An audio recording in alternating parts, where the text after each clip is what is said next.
I got my balls to my butthole, yeah. Oh my God, what did I do? I can't take a dump, cause now my balls are blocking up my butthole. Fool me once, shame on you. Fool me twice, shame on you.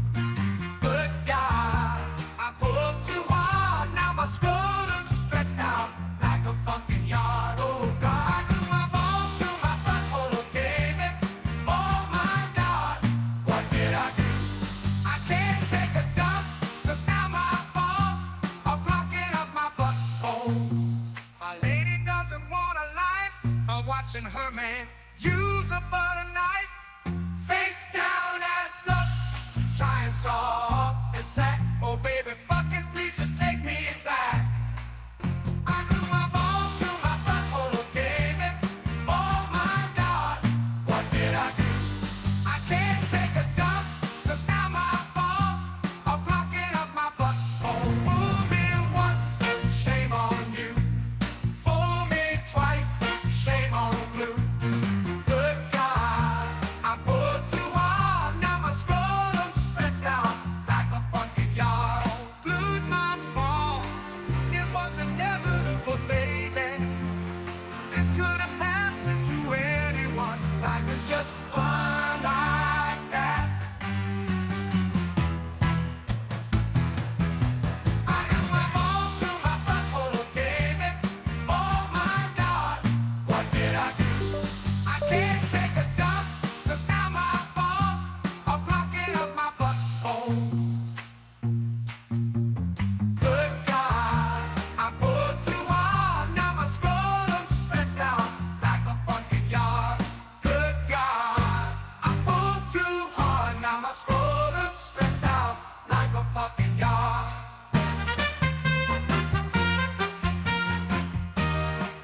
Okay. Yes, there we go. All right, I'm turning that off. And hold on. Hello, everyone. Hi. Hello. Hi. Hello, everyone. Hi. Hello. Hi. Hello. Hi. Hello. Oh, jeez. Oh God. Hold on. I believe it or not, this is the day in of which I am not solo streaming. Believe it or not, I have a what you would call a duty to start stream with another person. Now you may be noticing that it is 11:20 in the morning, and to that I say, listen.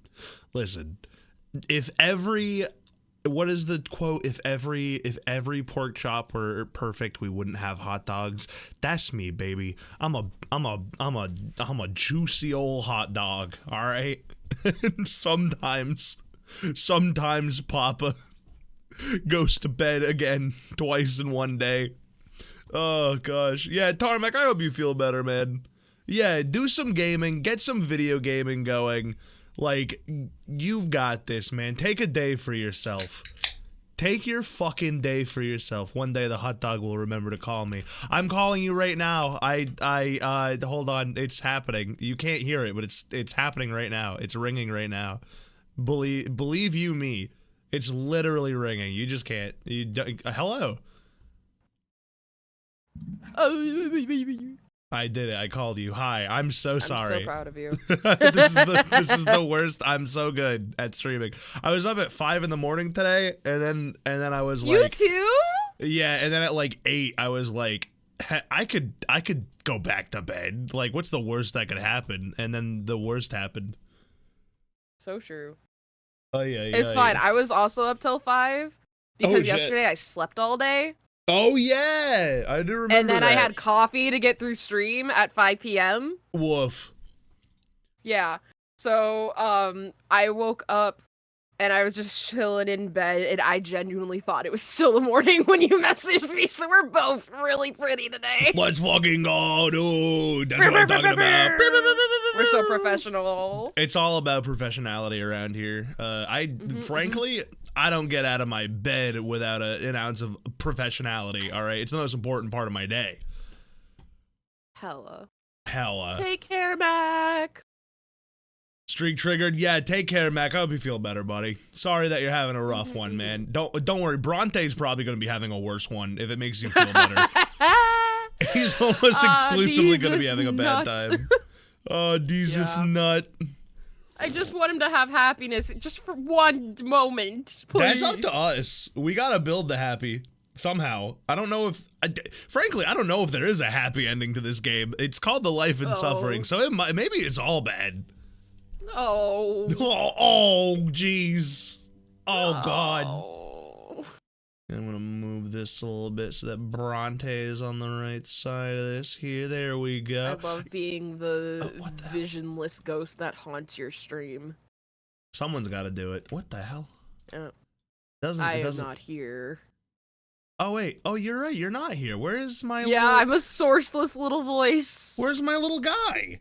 There should be one little guy right here. Let's see. I have buddies. And then... Where oh, you're like way down there. What are you doing down there? Oh shit. I got her. I did it. Boo. Boo. Oh, what is that? No! What is that? You're a freak. You're a freak. Oh, goodness. All right. I believe, yes, everything's set up good. Subtitles and cutscenes is not on. I'm going to turn that on. A yippee indeed. Screen in Discord as well. Oh my goodness. Wow, you're so much... listen, you seem to know what's going on more than I do, frankly. Well, I mean, according to our messages, I had breakfast and you didn't, so... I wolfed an egg salad sandwich just a moments ago.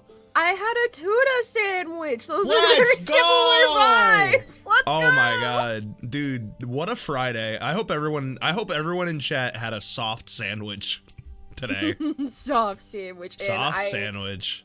I gave the girls both some tuna, and I made them promise me not to show me an ounce of gratitude for it.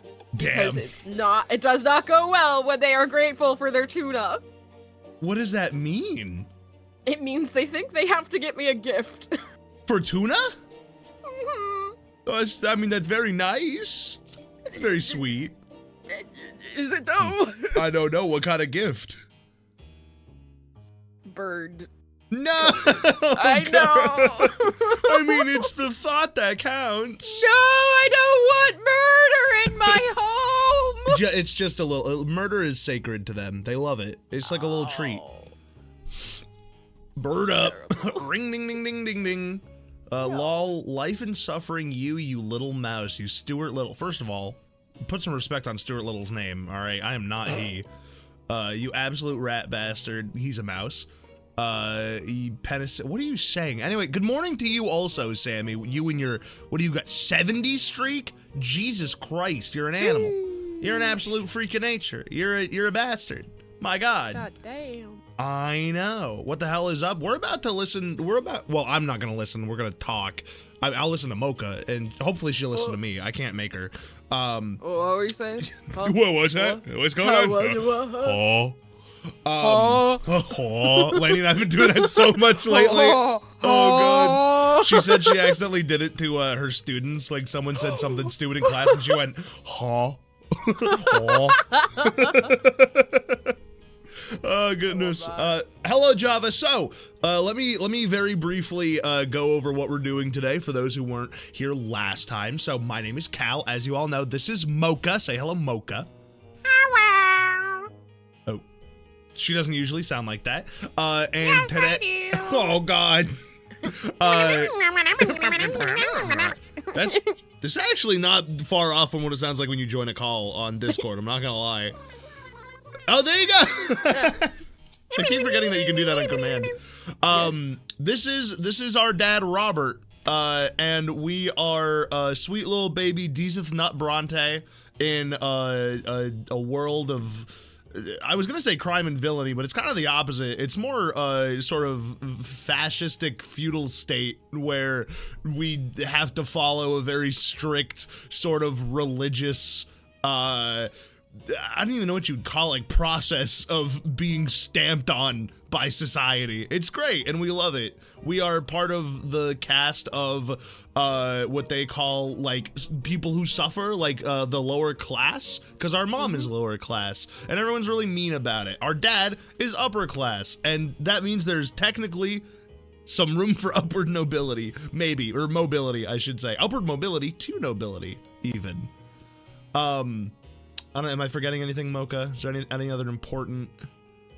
I don't think so. We have siblings.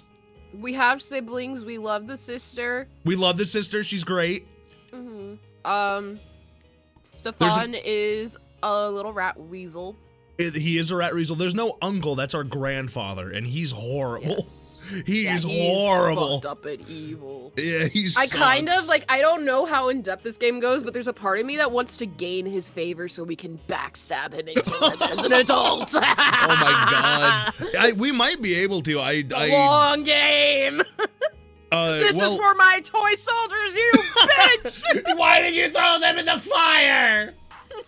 They were so cool and made of tin.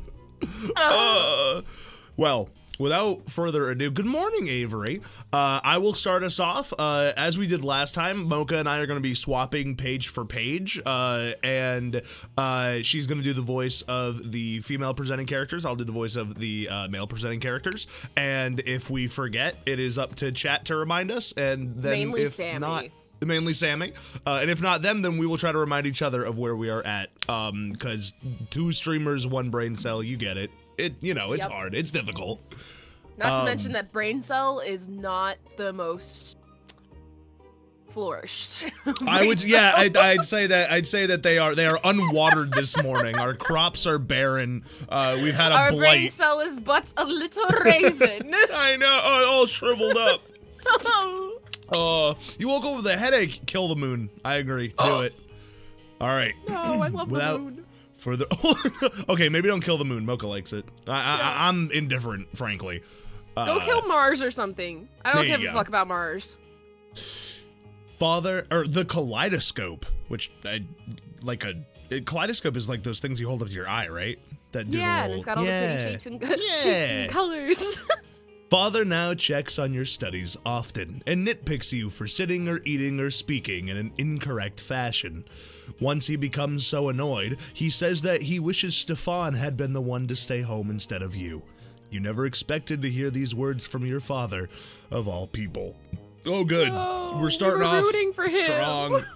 Hey, he's going through it, favoritism, pretty low tier sin, I think, in terms of being a father. Say that to the middle and youngest child. No, that's more middle and oldest child. Yeah. Yeah. Grandfather's trip to the capital took longer than expected. It feels lighter around the house without his presence. You allow yourself a little change of scenery. Instead of your room, you can now busy yourself with reading and calculations in the sitting room across from the open door to the yard. To the window. To the wall. To the wall. Gloria has joined you today. She has already helped you progress through several complex passages in the book. Right now, she seems to be preoccupied with a strange tube. You got a tube? You got a tube, sister? What's that tube? God, what are we, 7 right now? Are you hurt by the way grandfather treats you? You ask. Gloria just shrugs. Grandfather always says that they should get rid of me. I'm used to it now. He hurts you a lot worse because you're closer to him. I just have to stay out of his way, that's it. Well, that's depressing. Oh, the poor Gloria. Jeez. She shows you the strange tube she has been holding all day. What kind of tube is this? What kind of tube? Oh, it's one. Yeah, it's one of those. Oh. Why did despite the fact that the name is the kaleidoscope, why did I hear tube and go, oh, it's some sort of weird, fucking chemist tube full of suspicious substances? She's got a beaker. She's gonna drink it and turn into the fucking lizard man from Spider-Man. Oh God, that'd be so good. I got it as a gift. Want to see inside? Yes. Excited by the idea, you close the book and peer into the tiny hole on one end of the tube. Your eye sees a multitude of intricate patterns. Each turn of the tube reveals a new web of interwoven colors. They mesmerize you. How the fuck does a kaleidoscope work? Shapes and colors. Like, there's so many. I mean, they're so small. Like, I don't think I understand the function. I don't know. That sounds like the kind of thing you get high and then you look up a YouTube video that explains how kaleidoscopes are made and then you end up going down a rabbit hole. That's very fair. I know what I'm doing tonight. The kaleidoscope turns the fire burning in the fireplace into a cavalry made of flames. You are riding at the front of the fiery horseman, ready to face the enemy. Grandfather's face emerges from the intersecting lines, and you swing the kaleidoscope like a sword, cutting it in half. Now you look at the blue sky through the window. The patterns are unending, secretive, and calm and peaceful. Just like Father's smile for Grandfather's invasion. Damn, that is some good visualization in the writing. I'm a big fan of like describing what a child sees, because kids see shit so weird. Like, they have such an active imagination. It's nice to kind of have it written out in a way that my dumb 25-year-old brain can kind of understand. Oh god, what was that noise? Jesus, I don't know. We've had a mental event looking into this kaleidoscope. Ugh. The deep blue gives way to a scattering of gold radiating gentle warmth, like mother's arms. This fleeting beauty too soon gives way to a hypnotic new pattern. Again and again you see your family in these interconnecting figures as they come together and break apart. And in the middle of this golden glow, you see Gloria's green eyes, gazing at you observantly. Wow, symbolism. I love symbolism. I love writing. Wait, what? What? Your sister left you long ago. Okay, sorry, I read that first line and immediately panicked. I was like, it was all a dream! I miss Gloria. Ah! Your sister left you long ago. The books are abandoned and time slips away unchecked. But you are still busy peering into the kaleidoscope. Order emerges from the chaos before your eyes again and again. But you cannot preserve it no matter how you try. I miss my sister Tails. I miss her a lot. I'll be back. God. Oh shit, inner conflict.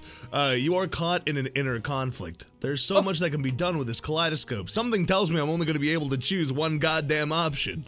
Should you take it apart, or ask Gloria how it works, or keep enjoying the patterns it shows you? But you still have lessons to do today.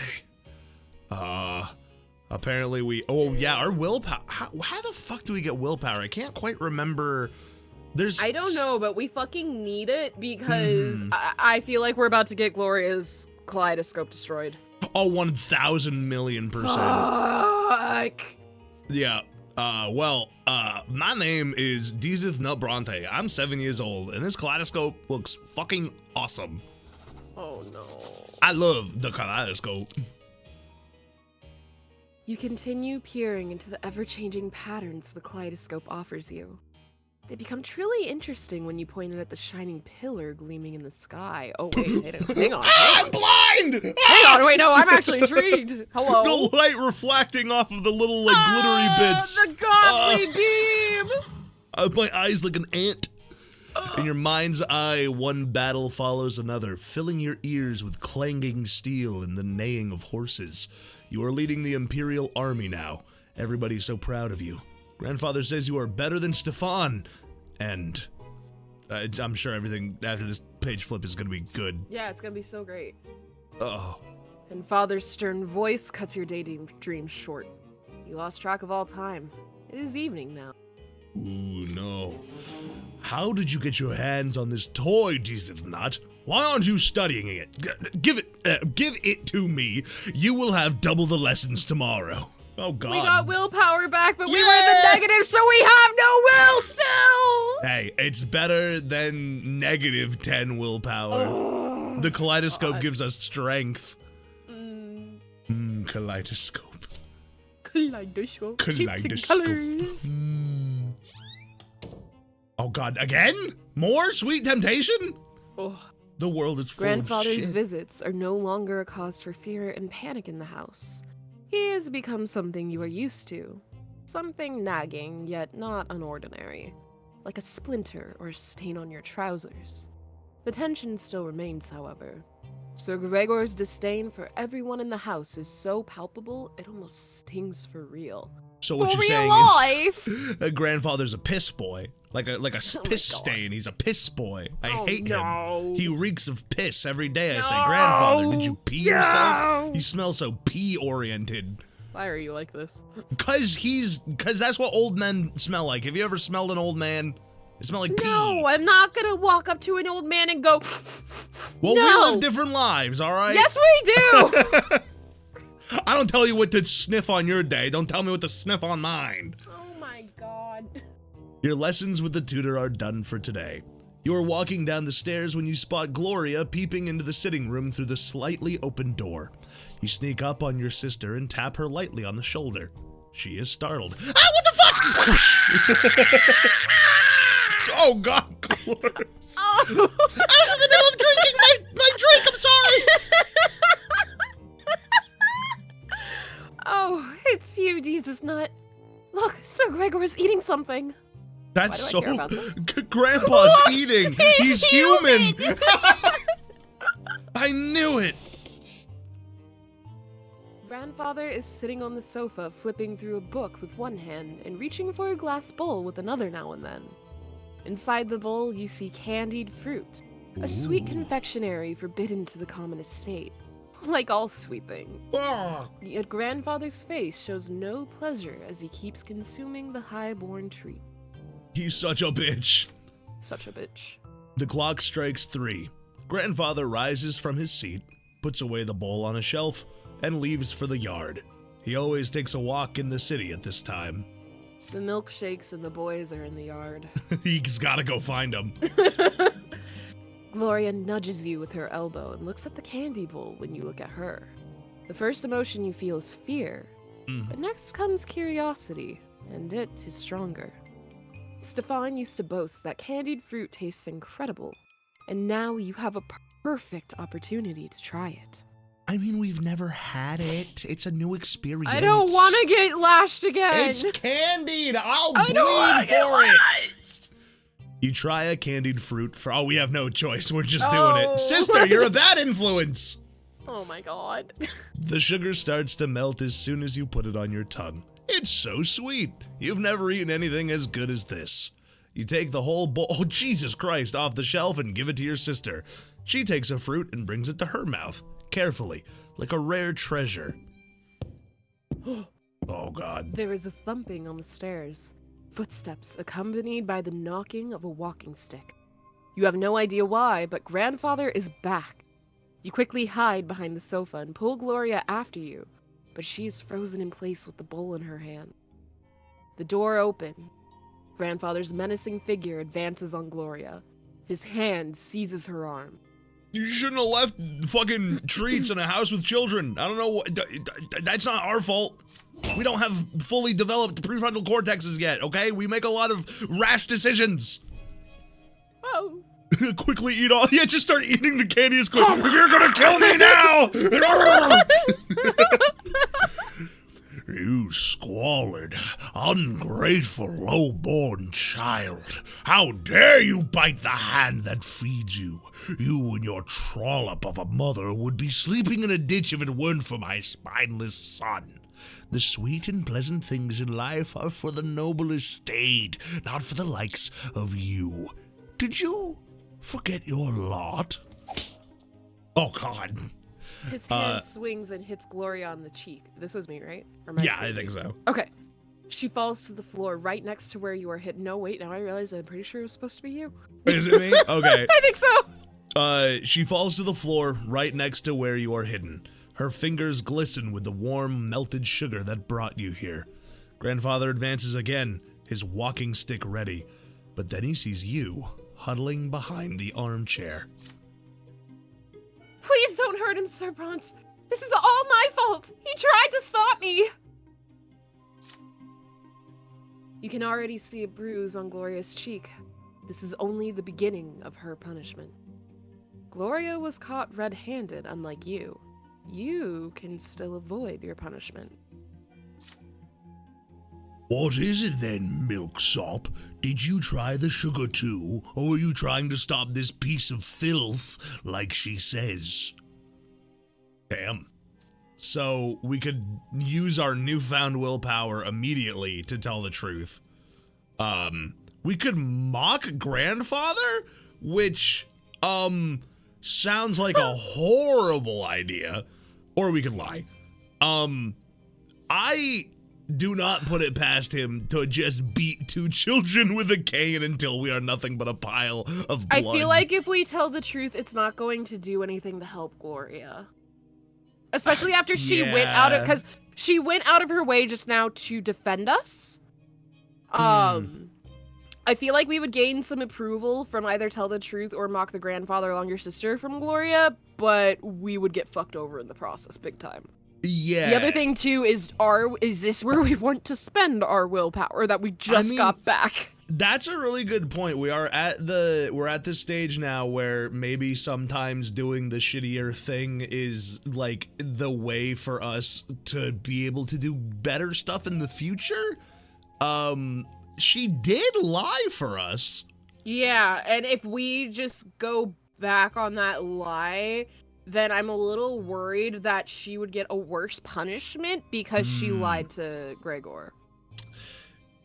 You convinced grandfather you were trying to stop Gloria. Yeah, I go, nuh-uh to grandfather. Nuh-uh, no. Nuh-uh. No, I didn't. I swear, I would never. Candy? I fucking hate candy. It's gross. What's a candy? Yeah, gross. Well, I feel bad for Gloria, but I think she seems cool with it. So, I think we lie. We locked in? Yeah. Alrighty. Gloria! I'm sorry! She's like a fucking martyr. Whose turn is it? Don't know. I think it's you. I think. Okay. Maybe. You stand up and start talking. Yes, Gloria was telling the truth. You were trying to stop her. Grandfather tilts his head as he keeps you transfixed by his inhospitably bitter gaze. That gaze? Bitter and inhospitable, for sure. Then why did you hide behind the armchair like a petty thief? 'Cause you're fucking scary! Yeah, you're a scary man with a stick. It was all Gloria, you tell him. She told you to hide. Gloria looks at you with pain and disappointment when you say that. You told me to fucking lie! You told me to! You're telling me you're also a child? Shut up. Grandfather nods, satisfied by your answer. He tells you to stay put and watch him punish Gloria. Oy.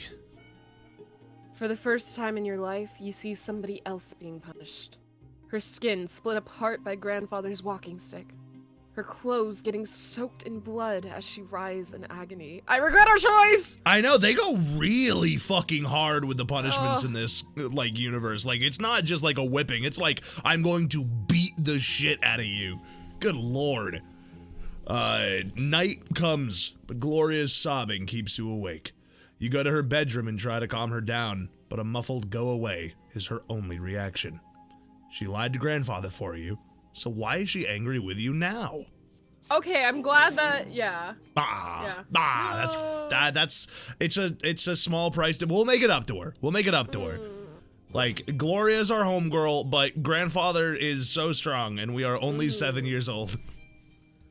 Mother takes Gloria to church next morning. They return late in the afternoon, and Gloria begs Father on her knees for forgiveness. She will never, ever take what she does not deserve by birth. She does not look at you. Not even once. Oh, that sucks so bad. Oh, God. Hey, well, hey! I feel so strong. Oh, God. All right. Goal is make it up to Gloria somehow. Absolutely. What is happening? The next time, no matter what, we stand up for Gloria. I agree. Sorry, the sound of the gods ringing in my ears. I heard. Jesus. Is it my go? I think so. Okay. Father and Mother have been focused on Nathan and you since early morning. Instead of Forgot about Nathan. Oh, Nathan's fine. He's like, what, 2? I forgot he was a thing. He's probably fucking eating, I don't know, what do 2-year-olds eat? Grapes? Is he allowed to eat grapes yet? At 2, yes. Maybe cut him in half, just in case. Instead of breakfast, you're told to say your prayers, wash your hands and faces. Oh God, today's the sacrament. Yep. And get dressed in plain white shirts. Today's the day of your sacrament. I'm so again. scared. Oh God. Mother, I want to go play in the yard. The fuck is that face? What, this way? This beautiful face of our sweet younger brother Nathan? No. Our sweet boy? How old is he? This looks like I don't know, between 40 and fucking 10. God. Oh, he's Like so somebody's- wrinkled. He's so raisin coated. He looks like someone juice boxed him. Yeah. Oh, They man. just stuck a straw in him and went. Nathan Brante, delicious. No playing today. You and Deezth Nut are big boys now. It is time for you both to have your first sacrament. No one can live without a lot. I'm doing it fine so far, fucker. I don't want a lot. I want a little. Be quiet and listen. You were born commoners, so you must accept a low-born lot before the twins. When you grow up, you will get a chance to earn a noble lot. Father and mother take you to the carriage. Nathan is hungry. He starts whining. Grandfather is the last to get into the carriage. His eyes are on you and your brother, looking for every fault. Soon the carriage is moving along the streets of Anazote, slowly and solemnly. One more turn and you see the colossal white building marked by two massive pillars. For the first time in your life, you are to enter the Church of the Twin God. Ooh. Oh, God, I love the sound design. Oh, we can see the sharp path now. Oh, yeah, you're right. I didn't even oh, wow, that's so weird. Oh. Oh, I love it. You enter the gate and walk under the splendorous dome of the church. I do love a good dome. The church hall is divided into two halves. They are drastically different from one another. The floor on one side is rough and jagged and covered in dried brown spots, while the floor on the other is made of smooth marble. The commoners kneel on the jagged floor, and the well-dressed nobles and their families sit on pews. Father and grandfather leave you to sit on one of the nobles' pews. Mother walks to the rough stone of the commoner's side and gets down on her knees. You see her wince in pain, for the low-born estate shall suffer in the house of the faith. The church acolytes surround you and lead you to the altar, where you and other children will take your sacrament. I don't want to, frankly. Can I? What if me we out. didn't? Crazy thought. I don't want to be lashed. I did no lashings for me. Thank you. Double it and give it to the next person. Thank you. Double it and give it to Nathan. Before you stands a tall priest, dressed in black, with a sword in one hand and a hefty whip in the other. Nathan's whining grows louder. He dislikes this place. He's scared. You remain quiet, but your stomach roils in uneasy anticipation. Isn't Nathan too young to be here yet? Like, I thought you had to wait until you were like 5. I think I think that what was it? Our older brother and Gloria went at the same time, and I think he's a couple of years older than her. So I think it's just that siblings might go in pairs, like when one of them hits. I don't really know how it works. Yeah. The first child to take the sacrament is a jaunty little boy from a family of nobles. The priest extends the sword before him and recites the words of his lot. From this day forth, he will fight and rule and pursue the arts. His mind now forever free from the throes of suffering, for he now belongs to the noble lot. Yay! The boy proudly touches the flat of the blade with his lip. Oh, I'm gonna proudly touch his lips with my fist in a minute. You didn't do anything wrong, child, but I gotta fucking send my rage somewhere. This place sucks. Oh. He must be like 4 or 5 years old. I mean, Yeah. I wonder if this is gonna sound weird, but I wonder if kids grow up slightly faster in this world, maybe? Because Maybe. he's Or maybe I'm just off about the timeline, but I feel like he's like Do we have like a tab that shows us like information about people? we Yeah, family. Click on family. family. Oh yes, let's see if Nathan. Nathan, how old are you? The youngest, only full sibling. Doesn't really say how old he is. Huh. I wonder if there's no real, like, maybe no. And these are all different parts of this. Oh wait. Go back to the history. History? Where was history? Yeah, that we just saw, where it was showing like all like the yeah. Okay.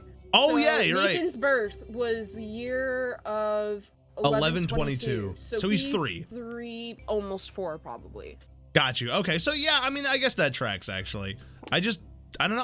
I remember him being younger. Weird.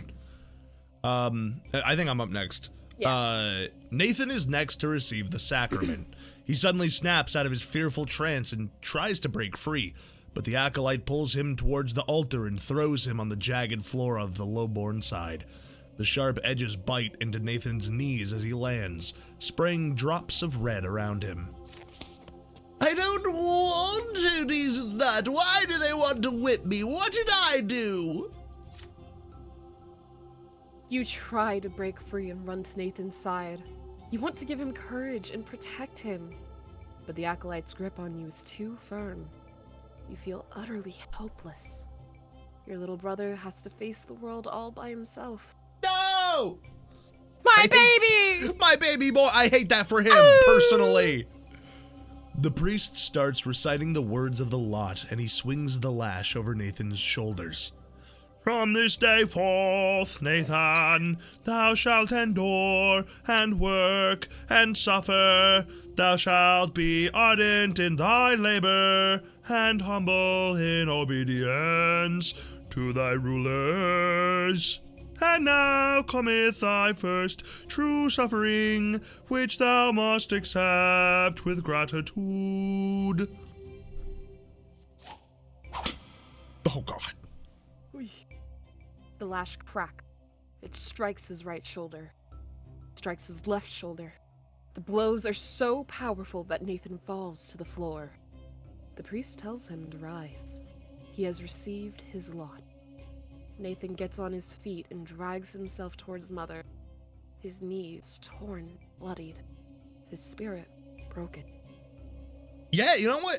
Believe it or not, if I was almost 4 years old and somebody whipped the fuck out of me, I'd also be broken, actually. Yup. It feels like a pretty fair response to the situation. It is your turn. Your feet will not move. You can barely muster enough strength to walk to the altar. You get down on your knees and feel the sharp stones below. So sharp your clothing cannot protect you. Your skin begins to burn. The acolyte forces your head down, and you feel the lash being drawn above you, ready to strike. The priest's words are for you now. This is thy sacrament. Thou shalt work, and endure, and suffer. Thou art about to receive thy first true suffering by the sacred lash. Dost thou accept thy lot? So we can just Kiss the sword! we could defy the rite of the sacrament and just smooch that sword.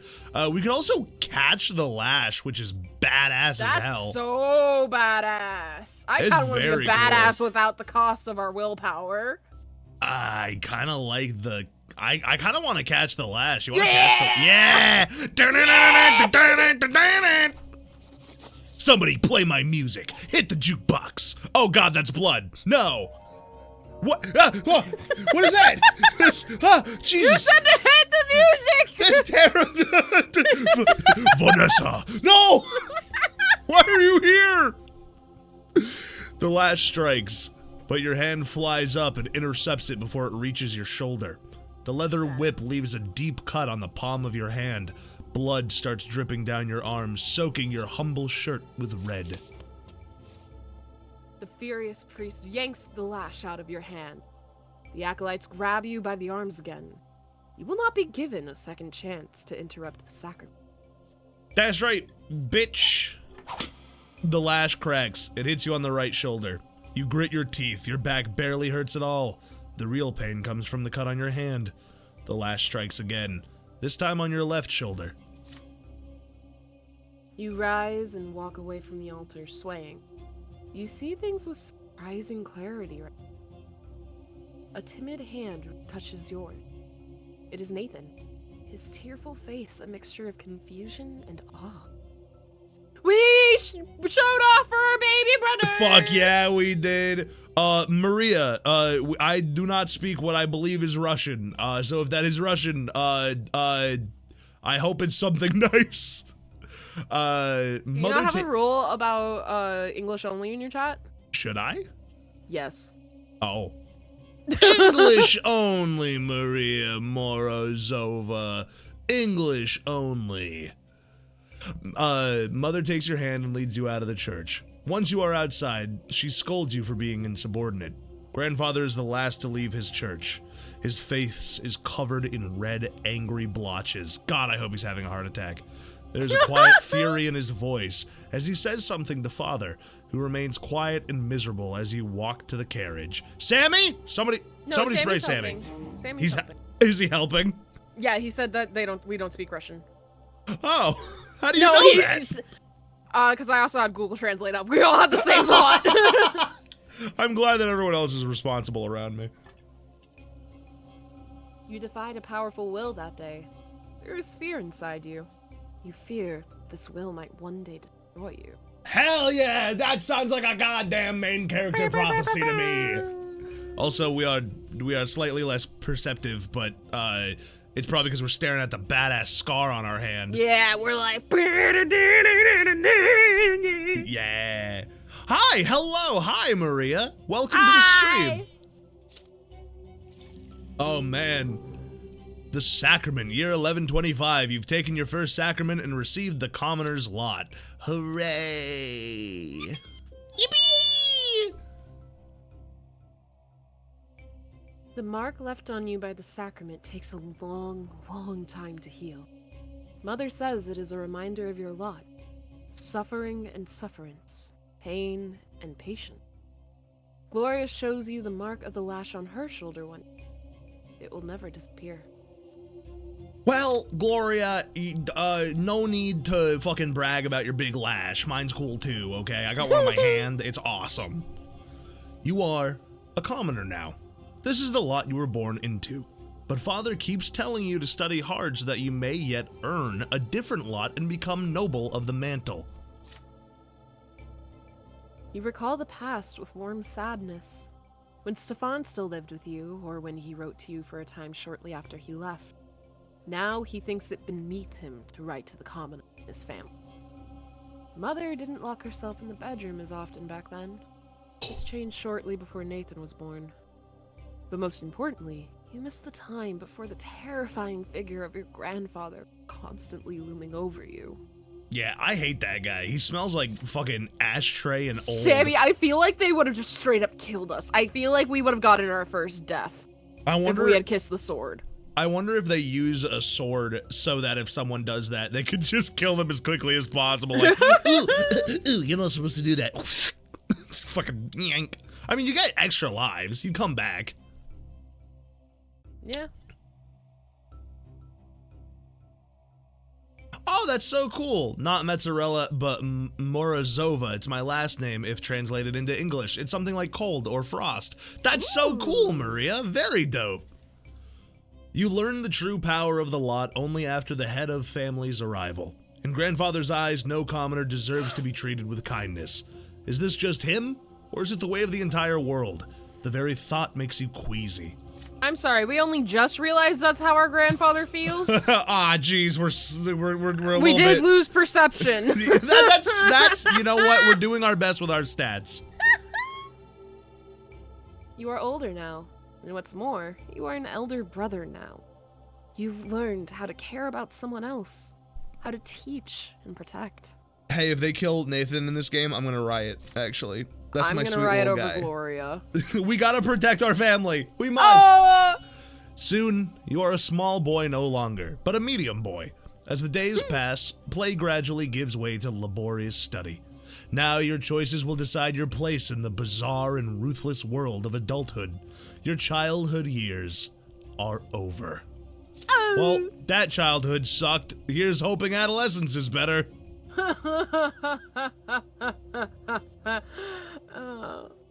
Yay! Woohoo! Gotta protect our family, except grandfather and rich boy. I forgot the name, because I hate him. Yeah, Stefan. It's not his fault. He's been being brainwashed every day for No, he kind of forever. sucked back before being brainwashed too. Perhaps, but I think we can fix him. We can help him. I don't. We could give him a pat on the back and a high, like one of those bro high fives, you know, where like in the movies where they go like, psh, and they like clasp their hands. That's gonna be us by the end of this. Whoa! Ah! The school, What is happening? the streets, and the whole wide world awaited me beyond the gate of my parents' house. Oh, this is so weird. I didn't know that there was narration. I think that was it's it? between the sections. Yeah, I guess you're right. That was so cool. I liked the I liked how big the picture was. We don't get to see much of the world like that. So that was Viva cool. la revolution. Siblings, siblings, siblings, siblings. This is my sister. This is my brother. We gotta do that sometime. It's a cool game. I like it because of the possibility of revolution. Oh, we love revolution here, Viva don't you la worry. revolution. Viva la revolution! Eat the rich. Bring back the Eat the rich. guillotine.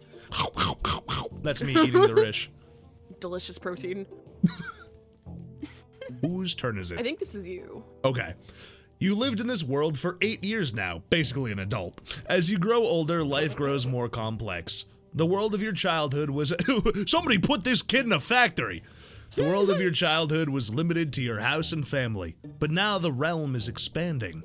It also includes your neighborhood, the nearby houses and streets of the ancient city of Anazat. A question now looms over you, growing more pressing with each passing year. What will your place be in this vast outside world? Few people in the blessed Arcanian Empire trouble themselves with this question. It's not within a man or woman's power to choose. Their destiny is predetermined by their birth and those who bore them.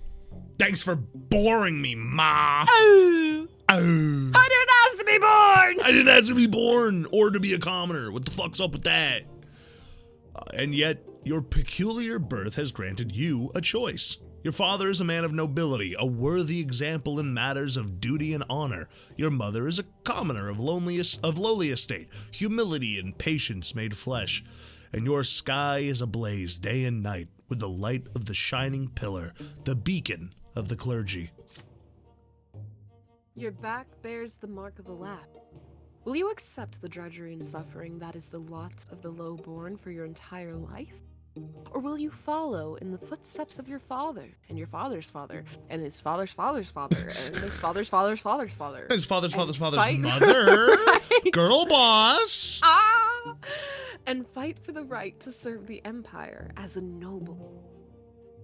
Perhaps will you follow the twin god's word and offer spiritual guidance to others? Definitely not that one. No, I'm not feeling too spiritual right now, I'm not gonna lie. The answer lies out there in that vast, terrifying world. What awaits you beyond the walls of your home? Out there, far beyond the house. Oh, so we can discover the secret society. I love you, Gloria. Oh my goodness, Sorry. Stefan's oh, look at that haircut. His forbidden love. Oh. Oh my God, is Stefan gay? Oh God, I hope so. Is he gay or European? It's You hard to joined the guarantee. blood tide. Oh. That's so interesting. Oh no, we're definitely not doing that last one. Yeah, I'm not gonna get mad at Nathan for not being religious. I'm I all, want Gloria's secret and Stefan's disgrace very much so. Yes, I don't would love to understand see quite what these. blood tide implies, and I would prefer not to deal with Nathan's admonishment. Allegedly, if we participate in the ritual, then we will get. I don't know what that means, It but looks if like we we become a nobleman. Maybe there is a nobleman's sacrament. That might... Or an improvement with Gregor. Either way, Ugh. that's... Well, I mean, again, that long game of gaining his approval and killing him. That's true. Stabbing. Oh, there's more. You experience your first romantic feelings. Meet a girl. Boo. We're 8. Boo. We're 8. We don't know what love is. He's a This little isn't lady Ponyo. killer. He's a little lady killer. This is not Ponyo. You experience a revelation by the sacred silver tree. Okay. And oh shit, Sophia saved. You saved That's the probably local the girl Sophia from lesser death. All right. Cool. Oh, we have new stats. Nobility, ingenuity, spirituality. Still got willpower, and we have not died. Woo! Amazing. Relations, province, and map are now available. Nice. Oh! Oh! We can actually see the wealth status of and the world. Yeah, that's cool. I really like that. Archduke Melanidas, Supreme Lord in the province of your birth, known for being obstinate and despotic, notorious even among the Arknians. Oh, good. Lovely. Glad. So happy he's in charge. Oh, and this is the Empire. Oh my god, there's so many places. Holy sh! Wow. So we're in Adazote. Yeah, so we're down here by this big ass tree. And then... The tree that we'll get our revelation at, probably. I'm trying to think of... So can we both agree that no matter what, we're prioritizing that Gloria thing? Oh, yeah, 1000%. Okay, excellent, excellent. I think Eterna is where Nathan is right now, so he's all the way up here. Nathan or Stefan? Stefan, sorry. Stefan is all the way up Yeah. here. He's like basically a fucking country away. Oh, we're like a big island. I didn't realize. So that Yeah, we're makes me surrounded wonder, by water. That makes me wonder if we are an isolated cult-like society and if the rest of the world does not follow these damn rules that we have. Maybe we have like a Japan situation going on where like it's a highly specified sort of strict order because they're so removed from the rest of the world. Oh my god, we're in North Korea. Oh no! Oh my god! Oh jeez! We're in British North Korea! We're in Oh North my Korea! God! Oh man. That's our lot. I don't like our lot. It's pretty unfortunate. Oh boy, alright. Let's see what the world has for us. I don't remember whose turn it is. Do it. Okay. The family expects more and more of you as you grow up. The teachers and tutors hired by your father keep you on your toes at all time. Your life these days is dedicated to studying for your future, for the future of the Brante family. Oh, the Brante family. Your younger brother Nathan keeps growing up too. He can hold a conversation now, thank God. You can never refuse him when he comes to play, provided you have a bit of free time between your demanding lessons. It is a rainy day today. Hey, it's rainy in real life too. It's also rainy here. It's glum here, but no rainfall yet. Yet. Father and mother have gone to a ball, and they left Ooh. Nathan in your care. Balls. Balls. You make my balls so blue. Oh my god, great song. Great song. Amazing. You lose track of time over the books in the sitting room, and Nathan goes off alone to splash in the creek.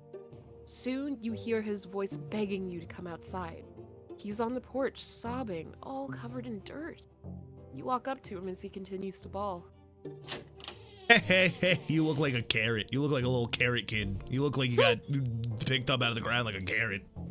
He's all that kid. He pushed me into the ditch and he called me names. He said I was a fancy pants fool. I said I'll call my brother. He's still there. You have to go punish him, Deezth Nut. Is it me? Yeah. Okay. Nathan points at a lopsided wooden house further down the street where the poorer artisans live. You see two boys lingering there on the porch. They are clearly both commoners, but far from poor. One of them is also as tall as Nathan, and he frowns in a funny way, just like him. The other looks older, almost your age, but he is more broad-shouldered and taller. His name is Tomas. You've heard it before. Daddy's not, that's him! Is that the guy we fought with over the toys? Oh, maybe. Nathan points at the younger boy and hides behind your back. Tomas grins and rolls up his sleeves to reveal strong forearms. Oh. He must have been helping his father with manual labor for quite some time. Yeah, I'm not particularly looking forward to fighting these guys. Can you imagine walking up to another kid and he pulls up his forearms and he's just like a jacked 8-year-old? He was like, yeah, you really want to try this, kid? Listen up, rich boys. We don't give a damn about you or your friendship. We don't let nobody call our home a stinking rat hole. Your little brother earned his ditch dive. Wait, is that, no, okay, it is still him. Maybe next time you'll dress normal and stop picking fights with people who can throw them in the mud. Ooh. This is you. Oh, your hands clench into fists before you react. Nathan called them names first. No wonder they did the same. That's how it goes. But pushing your brother into a ditch is too much. Tomas stands tall and confident. He sees no threat in you. You're about to get ready for a fight when you feel a tug on your sleeve. You turn your head to see Nathan, the one who started this whole mess, who apparently we will not listen to. No, I don't think that he's right anyways.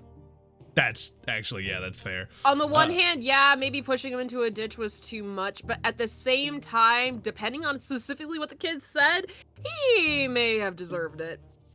Yeah. The fact that instead of saying anything about, hey, I pissed these guys off, he's like, go fight them, go beat them up for me. I'm just like, no, I'm not gonna do that. Yeah, so here's the thing though. We're a bunch of young scrappy little guys. I mean, know, but at the same time, we've been through enough trauma by now to understand the system. But we're both commoners, I think. So this is not the Yeah, other. we've seen this kid's muscles. He does got big old muscles. That is true. I'm not willing to take a punch from those muscles for my little brother who started it. He did call them names. All right. We think we resolve it peacefully? I would honestly say yeah, rather than, even though I do believe Nathan is at fault, I do feel like if we blame Nathan, then we're gonna take a toll. Yeah, I think that we'd probably lose relationship with him, which I definitely don't want to do. Yeah, so I'd say peacefully. I'd rather not get my ass beat by a kid who's clearly gonna beat my ass instead. He is built like a brick house.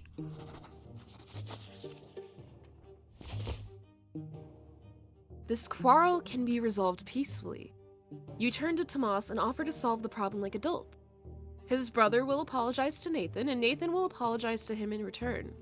There is no need to fight anymore, and you will give Nathan a piece of your mind when you get home. You and Tomas are all grown up and should act your age, you say. How much you want to bet that this is not going to go the way that I'm hoping it would go, and he's going to beat the shit out of us anyway? The blood rushes to Tomas's face when he hears this. Oh, good. Damn it. Act our age, you say. You calling me a baby? You better shut your trap.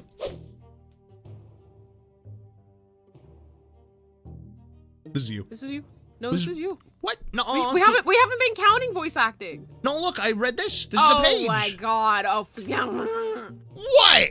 What? He's just saying a lie. Are you tired? Are you? No. Does baby need a sippy? I will drop kick your face. No, my face. The moneymaker. This is all he says before he attacks. You barely dodge a fist flying at your face. You start trading blows, huffing and puffing with rage. The younger brother's gawking on at the side. The kids are just like, wow. Yeah, they're fighting. I'm like, God. Tomas does not resort to fancy moves, dirty tricks, or stupid taunts. He displays nothing but skill earned in many a street fight, and his heavy fists aim for your head. You keep dodging him again and again, trying to reach him. He takes a couple of glancing blows, but easily shakes them off. What a bruiser!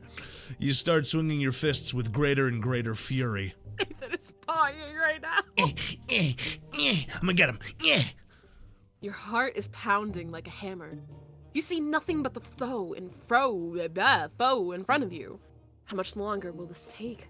You're worn out, your breaths grow ragged, and your muscles grow heavy. But there's no way you can give up now. Nathan is watching you. Desperate and out of options, you swing and punch Tomas square in the nose. Then immediately let his fist smack you in the temple. The blow rings through your head like a bell and blinds you for a moment. Discombobulate.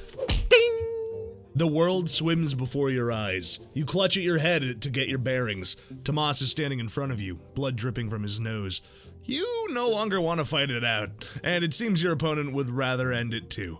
But you keep standing there, eyeing each other angrily. Welcome to Then, the village. suddenly, Have a hey, look around. Fighting Gamers, thank you so much for the follow. Welcome to the stream. Then, suddenly, you hear an angry shout right next to you. An enraged man in an craftsman apron is shaking his fist. Tomas's face contorts in terror right away. Yeah. It's my it's the fuzz! Run! The punishment for fighting is flogging, and the mere prospect of that makes you run like the wind. Tomas sprints in front. Okay, can I just say the fact that he told us to run as well makes me think that low-key, I this think he's may be actually one of kind those. of chill. I think this may be one of those boys will be boys starts to a friendship. Yeah, boys be I'm boys kind to of friendship. hoping for that now. I'm like, wait a minute. Okay, hang on. You ring my dash bell, I across- ring yours. Hell yeah. Yes. You dash across the rotten wooden planks of the back alley, up and over a lopsided fence, across a giant puddle in one leap, and then forward into the tall grass. You hide there and stay quiet. You hear no sounds of pursuit. You exchange glances with Tomas and start laughing. Yeah! Ah. His laughter is loud and infectious. I But love you, soon Tomas. He cuts it short and grows sadder. Oh my god, Oh, can my we boy. be best friends? Can we be best Please. friends with Tomas? Please, I need him to be friends. Hey, I'm gonna get flogged anyway. My dad's always quick to give me a beating, and then he'll start nagging me about the lots and the prayers for days like he always does. Why do I always get myself mixed in this stuff? But fighting's the only way to prove you're worth anything, right? The adults didn't see you fighting, you tell him, so all you have to do now is convince them you weren't. Nosebleeds happen, right? Mother gets nosebleeds all the time. Is that because grandfather hits her? I bet it is. Oh. Well, we could try it. Let's hope our little brothers don't tell on us. I'll talk to mine. There's a scratch on your head. Don't let him see it. Good thing I didn't hit you in the face. There. Good as new. Love this so much. I know, me too. You assure him that Nathan will never tell, and in return, you'll make sure he behaves himself so he won't get tossed into a ditch again. With that, you shake hands. with him. His handshake is as strong as you would expect based on his fist. You make your way out of the tall grass. You need to leave before Tomas's father goes to your family and complains about you breaking your law. You come to a realization. What's that? Sorry, I'm so happy. I know, I love Tomas. I'm glad that there's one person that's outside of our family who's like a normal, nice kid. Oh man, the world is terrible. Oh, you come to realization on the way back. You have no idea the place where you were hiding even existed, and it wasn't too far from home. Tomas smiles in excitement when he hears this. Oh, I know lots of places like that. I'll tell you what, if we get out of this mess today, I'll show you the way to the old fortress wall. It's the perfect place to build your own fort. I dragged a bunch of wooden planks there too. Too bad it's no fun to build all alone. My brother never wants to help. He just gets in the way. You emerge from the muddy back alleys, united by a secret only the two of you know. It seems you've made a friend today. Yay! I love friendship. Oh, I'm so happy. Oh, we got... Interesting. I wonder why we I think gained it's because we spirituality. followed our law in a way, despite the fact that we did get in a fight. Oh, you're right. We tried to be peaceful. You're right. Yeah, we tried to Yeah. be chill about it, and then we got... Yeah, good point. You've made a friend, a boy named Tomas. Yippee! I love Tomas. We're gonna go on hikes, and we're gonna pray together, and we're gonna sleep and eat and do patty cake and build a fort. Oh, it'll be so much fun. Riders on the road. It is blistering hot today, even for the sun-parched land of Magra. As soon as you are done with your studies, you dash outdoors out of the stuffy room. You tell Tomas, you and Tomas roll up your shirt sleeves, but it barely helps. You would gladly go shirtless if you had been in the company of the other boys. But there are 3 girls in the yard today. They're doing laundry in a big wash tub, whispering and giggling. If you could, you would gladly keep watching one of them at work. She has big eyes of deep blue. Her dark hair is braided. Her plain gray dress is mended and patched all over. Her name, Sophia. She throws her head back a little when she laughs. The rays of sun are reflected in her eyes. You, Tomas, and the other boys keep telling silly stories. Anything to make. You might be a little far away from your microphone. I think you're cutting out a little bit on that. I'm so sorry. But also, can I just say, I think that it is cowardly to throw in an opposite gender relationship. Let me and Tomas go from enemies to friends to lovers, you fucking cowards. God damn it. Yes. Also, do you need me to read it again, by the way? No, you got it. It was just the very last bit. Yeah, no, my mic was facing the wrong way. That's okay. I do worry. Is this Sophia gets run over? I think Sophia the might die Sophia. This is the one where we have to save her from dying. Okay, so let's keep an eye on her. But at the same time, you have to remember that everybody gets to die multiple times. Yeah, that's true. You sure love telling tall tales, Deezth Nut. Oh, I remember this one time. But then Sophia hears a voice call. Oh, sorry, is it yours? Yeah, no. Okay. Calling her home. She nods to you and runs across the street, smiling. Her light steps carry her forward, but her eyes are looking elsewhere. But then a stone on the road catches her foot. She stumbles and falls flat into the dust. So here we are. Oh, God! Shaking from the thundering of hooves. Riders appear on the road from around the corner. They bear a coat of arms you recognize right away. A sable serpent blade upon a field of vert. It symbolizes the Melondius dynasty, a family of your province's archduke. The horses dash forward. A lost wooden toy on the road cracks under their hooves. Oh. They will not slow down. They are the nobles, and the rest must make way for them. Oh God. Sophia is in their way, just now starting to get back on her feet. Her mother is crying for her desperately from behind the fence door. You freeze in terror. The riders surely see the girl. Are they gonna stop? Are they gonna trample her?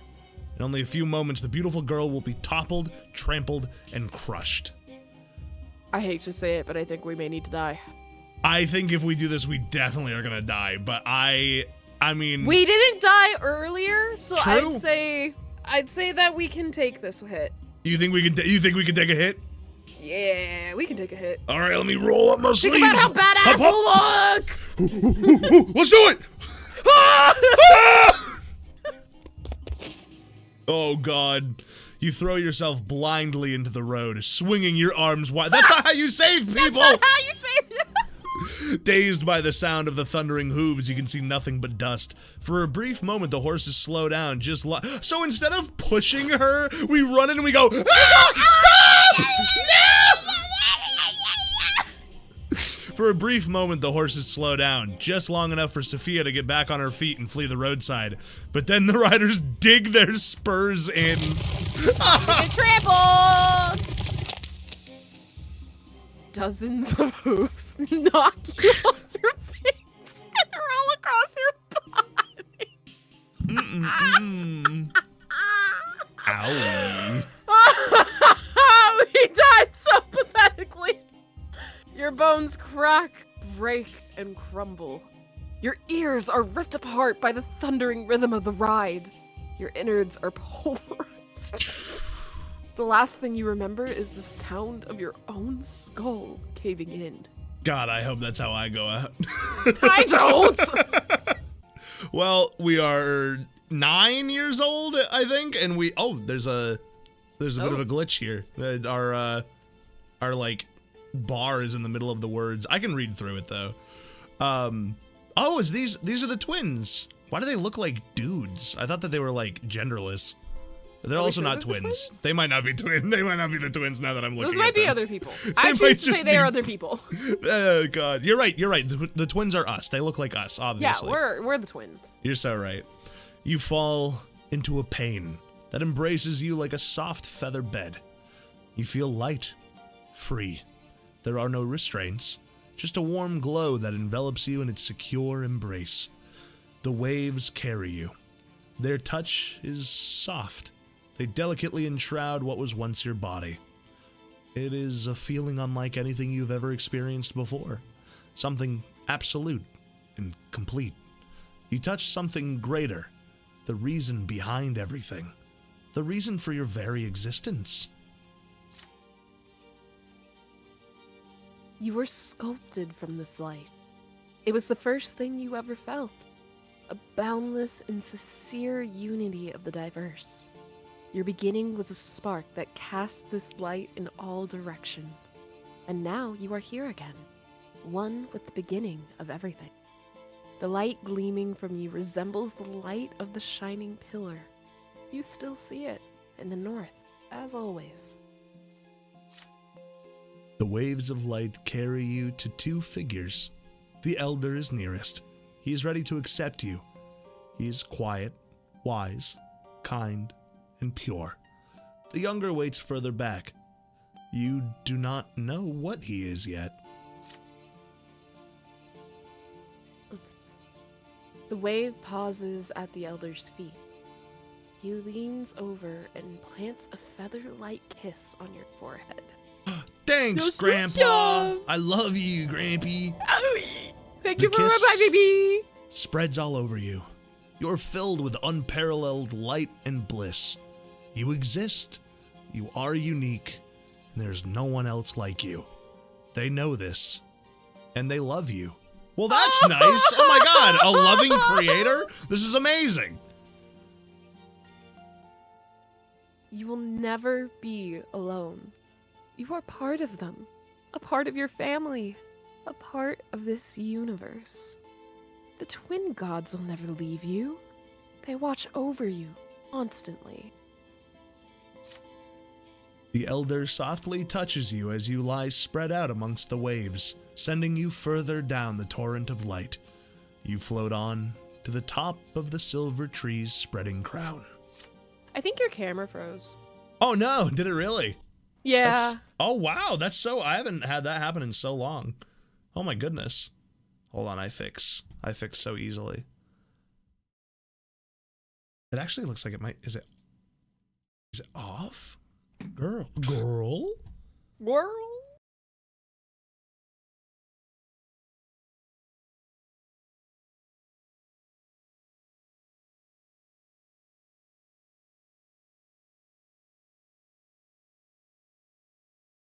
Hello? Oh.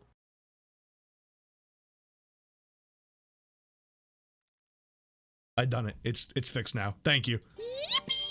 I definitely did not see that was going on. Is it you? I think it's you. The closer you get to the silver tree! The tree! Oh, yeah, You're supposed look to at have, yeah! Yeah. The waves draw. The closer you get to the silver tree, the heavier you become. The waves draw you down along its trunk. You do not wish to part with the warmth and softness, with the love. Soft bark. You turn around. The elder is watching you. He nods.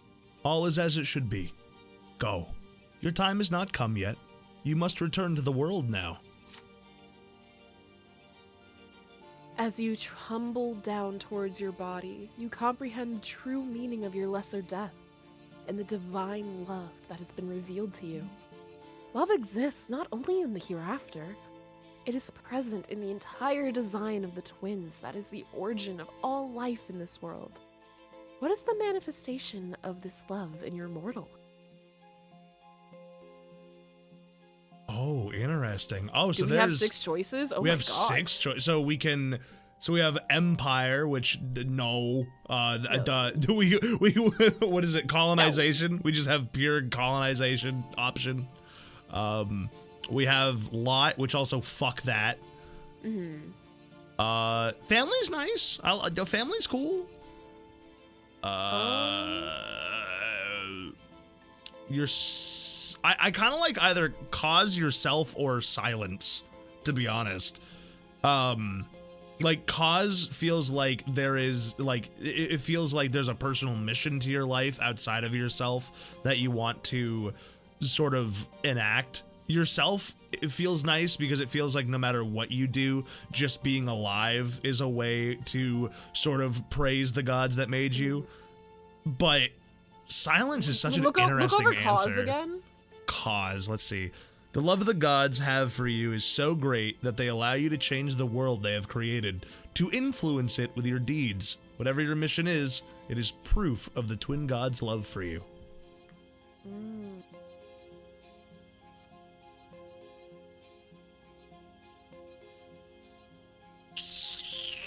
This is hard. Yeah, it's easier not doing these two. I mean, even family's kind of nice. I just don't want to. I just. The problem with family is that would technically include all of our family when really we only care about 2.5 of our people in our family. It's true. We half kind of care about our parents, but not completely. Yeah, our parents So are I the would 0.5 say together. pause yourself or remain silent. Silence is kind of cool if I wanted to be like an atheist Reddit on main, but I feel like the twin gods are a genuinely benevolent I feel like force. the twin gods are kind of goated and their system not corrupted. I agree. I kind of like cause. All right, I kind of like. Let's do cause. I like that. Is this you or me? You should take it. A sudden comprehension of the love with which the entire world is imbued illuminates your mind. But then it fades away and vanishes. You regain the sensation of your flesh. It is heavy and unwieldy. It lacks the lightness. That light, it is a burden. It is smothering you. You gasp for air.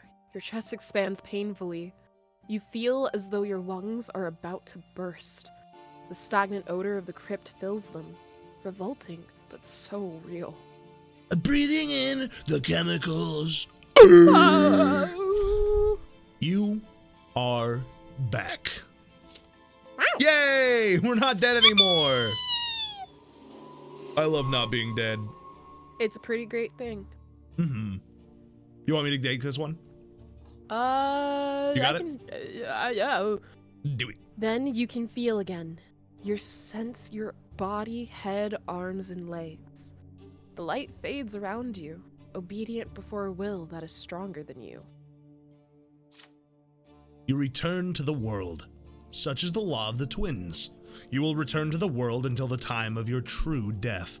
And in this world, you will have a body with which to feel pain, suffering, and pleasure. Although that one doesn't come up on the cover, so I feel like it's probably the first two.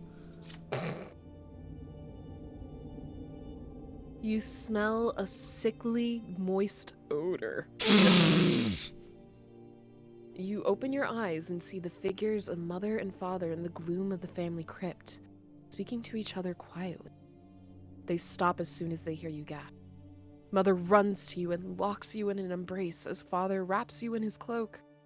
Neither of them say a word as they lead you out to the surface and back home. Yay! Our parents dealt with our first death. Woo! You've met a terrible fate, haven't you? You've met a terrible end, my son. You were trampled by those horses. Don't be so careless ever again. The lives you were granted by the twin gods are not to be wasted so recklessly. You would be punished for this, but the twins have already meted out their punishment. You tremble, your steps unsteady as you learn how to move again. Your body is eerily smooth, fresh and renewed. Even the recent scars and scratches are all gone. But there is something new on it. A fresh black mark. A reminder of your lesser death beneath those hooves. Worth it! Worth it! Fucking worth it. I like genuinely feel like we gained a lot from that actually. Yeah, I feel like the entire scene we just had on top of everything else was, I mean, just one death as a treat. A little Yeah. brush with it. Remember that by the twins' mercy, we are all given enough time in this world. Should you die before your time, you will be brought back by their grace. For 3 times they will rescue you from a terrible fate. But the 4th death is true and final for all. Every loss of life we were granted at our birth is a heavy blow to us. But the gods told us not to mourn a lesser death. And so we will humbly accept this and move on. See? Your body has been reborn anew with all your wounds healed. Oh god, are we gonna have to go to sacrament again? Oh god, I better not. Oh! Do not mourn your loss of life, my son, but thank the twin gods for their justice. Do not speak of this, and do not ever play on by the road again if you wish to keep on living. You cautiously go back outside the next day. Children from the neighborhood surround you. They all saw you get trampled and now ask you the same question. What's it like to die? Tomas rescues you from their pestering. He pushes the motley crew aside, hugs you, and pats you on the back. Look at you, buddy. You gave an entire life to keep a girl safe. Then you see Sophia. She's standing nearby, shyly working up the courage to walk over to you. Soon, she finally approaches you and begins speaking rapidly.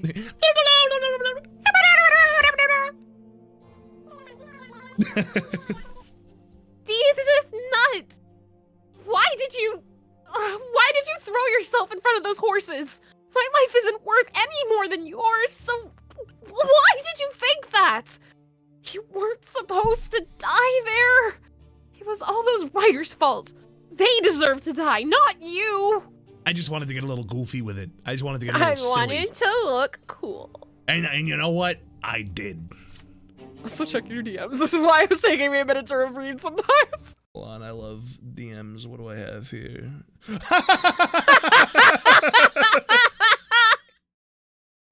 Oh God, that's good.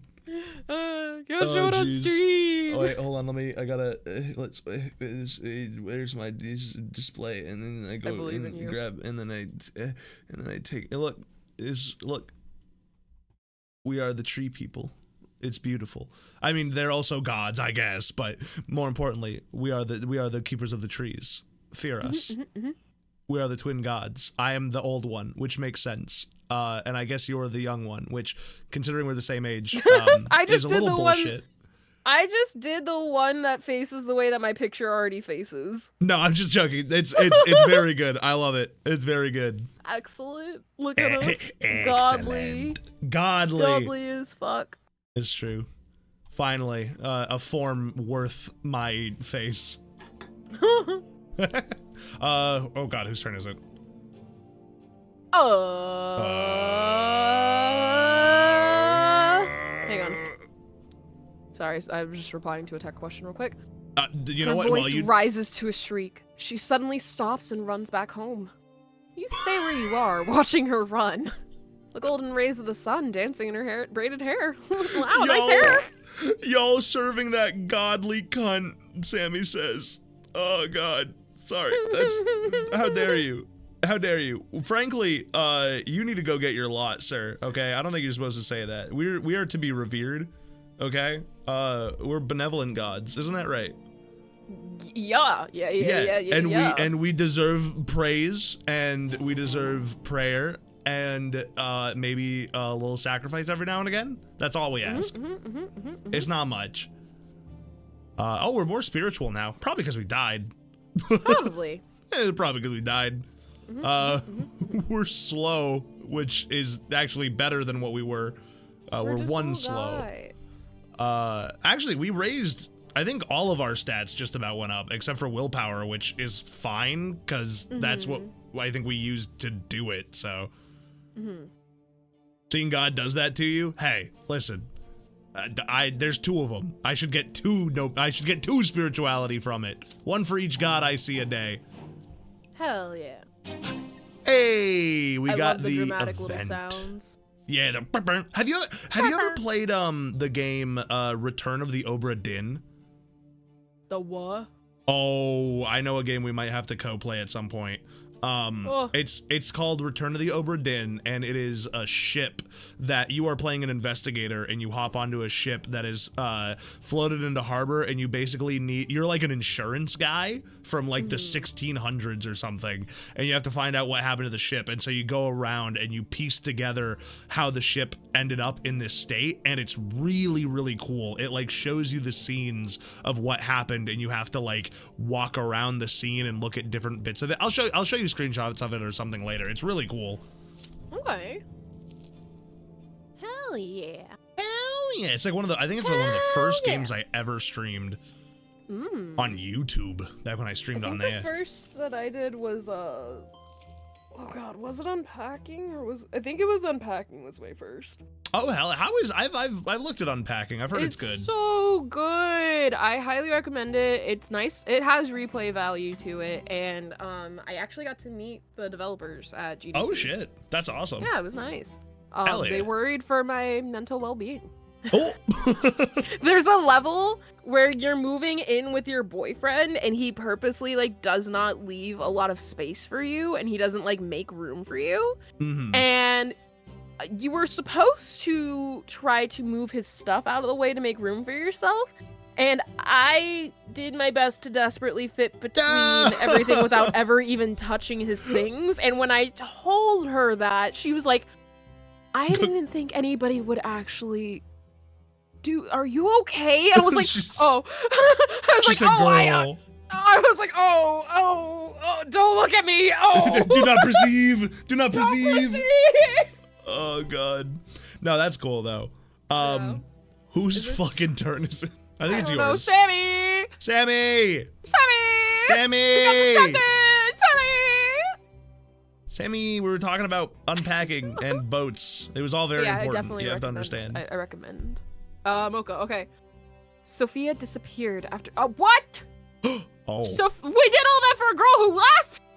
Sophia disappeared after the terrible incident with the horses. Her friends gossip that her parents sent her off to serve a rich, noble dynasty. You haven't seen each other since that day, but you still remember Sophia's eyes, the sunlight shining in them. But no matter what, life goes on. Well, Sophia, we're definitely gonna see her at some point. I can almost guarantee. You are. Oh my God, we're 10 years old now. We're basically halfway through our life. Your studies continue, and you are learning more about the land you live in. Anazad is the ancient city in an imperial province by the name of Magra. All soil in Magra was turned to ash eons ago, scorched by magic during the rebellion. So there's magic in this? Okay, good to know. I mean, look at our lives. No, that's very fair. The rebellion of Duke Char Melanidas. The magical arts are... Char. The magical arts are all but gone now, but the scorched earth has remained barren and infertile ever since. Charred, even. Since then, the entire province has lain barren, tormented by cold and scorching winds in equal measure, with few precious plants taking root on their own. I mean, I'm seeing a lot of trees in that picture. I've seen quite a few trees. I was gonna say, we've lived in a lot of nature. All fertile land in Magra, Deezth Nuts, is brought elsewhere and brought here by an endless caravan of carts and carriages. Okay, so it was all brought in. It's like garden boxes. Dirt. Yeah, we gotta buy dirt. To pay for food and soil, the cities of Magra became skilled in many trades, primarily mining and digging for metals and stone. Oh my God, we're like the Dwarven Kingdom. We're amazing. Stoners! Let's go! Let's go! Last fall, there was an explosion just outside the city, followed by clouds of thick smoke. The first such incident frightened the citizens, but then explosions and smoke became an everyday occurrence. Soon, everyone grew used to it. Father explains that the miners are using a new invention called gunpowder. Oh, goody. It makes it easier for them to reach the precious stones and metals buried deep within the earth. Then, one day, a thunderous explosion rocks the city, and black billowing smoke covers the houses. People are stuck in their homes, all windows tightly shut. The air is impossible to breathe. Nathan coughs all the time. Shut the fuck up, Nathan. Shh! Quiet! Stop! Gloria and you cough only when nobody is watching. Mother hears it, she'll make you inhale those hot herbal vapors, just like Nathan. Not the vapors. Ugh. It takes 2 days for the black smoke to disperse. People pour out onto the streets to meet their friends. Tomas is eager to share everything he knows about the incident with you. I love having a friend. I love having a friend who talks at our level and isn't like, oh, I can't talk to you or else grandfather will beat me. Oh, I can't talk to you or else grandfather will beat me. Oh, I can't talk to you unless grandfather will beat me. That's our whole family. Yeah. It's so sad. Our grandfather sucks ass. Yup. They took lots of burnt up people to the city temple. Mom told me she was helping the healers. Oh God, so there was like a mining accident. Yeah. There are many rumors. Some claim it was the work of a beast stirred from its slumber, while others say it's the surviving witches that continue to threaten the Order and the Empire with their accursed powers. But as for you, you patiently wait for Father to come back home, and then you'll ask him about it. Father spends day and night working at the prefecture, while Mother spends all her time in prayer. Dude, her life sounds so fucking boring. I feel so bad for her. Like, she just sits at home and prays, and that's cries. like, and cries, yeah, and tells her children not to cough. Yep. It takes a full week for Father to finally come home, and he's almost completely spent. You muster enough courage during dinner to ask him what happened outside the city. Father raises his head, his face a bleak, weary mask, and starts muttering his proclamation. It's almost as if he doesn't even see you. It's the mine outside the city. They were trying to get to a vein of ore. There was an explosion, mine caved in, and black smoke started flowing. Many workers died there. It's all because of Count El Velasco, who owns the mines, wanted them to start mining that vein before they were ready. Typical rich people. Mm-hmm. Scarlet Hollow, same fucking thing. Just people who own mines must be stopped.